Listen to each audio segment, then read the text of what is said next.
এখন আমরা অবস্থান করতেছি জামিয়া হানাফিয়া আল ইসলামিয়া মাদ্রাসার ছাদে। আজকে আমাদের ছুটির দিন, এটা আমাদের দ্বিতীয় সেমিস্টার পরীক্ষার ছুটি।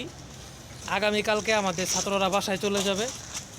তো সবাইকে নিয়ে আমরা একটা পিকনিক করার চিন্তা করছি। সেই প্রস্তুতিমূলক এখন আমরা আগুন ধোয়াচ্ছি।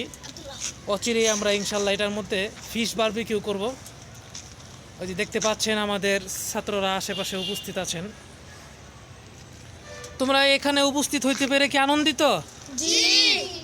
আচ্ছা, মাশাআল্লাহ।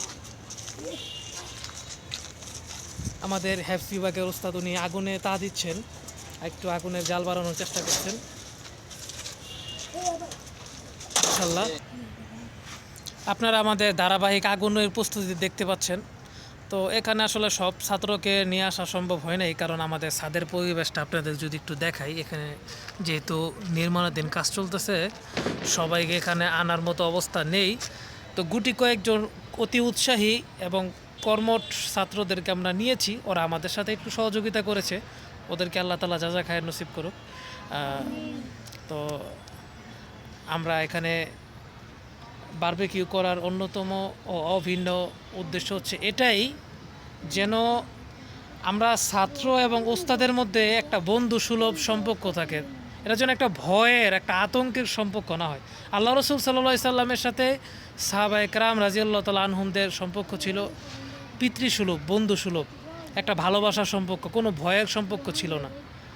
তো আমি উদ্ধৃত আহ্বান জানাচ্ছি সকল মাদ্রাসার মুহতামিম এবং পরিচালক বৃন্দ যারা আছেন, আপনারা চেষ্টা করবেন ছাত্রদেরকে সময় দিতে এবং তাদের সাথে একটা ভালোবাসার সম্পর্ক করতে। বেতের সম্পর্ক নয়, ভয়ের সম্পর্ক নয়, আতঙ্কের সম্পর্ক নয়, যেন তারা সেই সাহাবায়ে কেরামের সেই প্রতিচ্ছবি যেন তাদের মধ্যে পরিলক্ষিত হয়, তারাও যেন সত্যিকার অর্থে নায়েবে রাসূল হইতে পারে। আল্লাহ তাআলা সবাইকে কবুল করুক। আর আমাদের পার্ট বাই পার্ট প্রসেসিং ইনশাল্লাহ আমরা দেখানোর চেষ্টা করব, কিভাবে আমরা বারবিকিউ করতেছি, কিভাবে আমরা এই মাছগুলো প্রস্তুত করতেছি, আপনাদেরকে দেখানোর চেষ্টা করব, এর জন্য যেন আপনারাও এইভাবে করতে পারেন। আল্লাহ তাআলা আপনাদের সবাইকে ভালো রাখুক, সুস্থ রাখুক। আসসালামু আলাইকুম ওয়া রাহমাতুল্লাহ।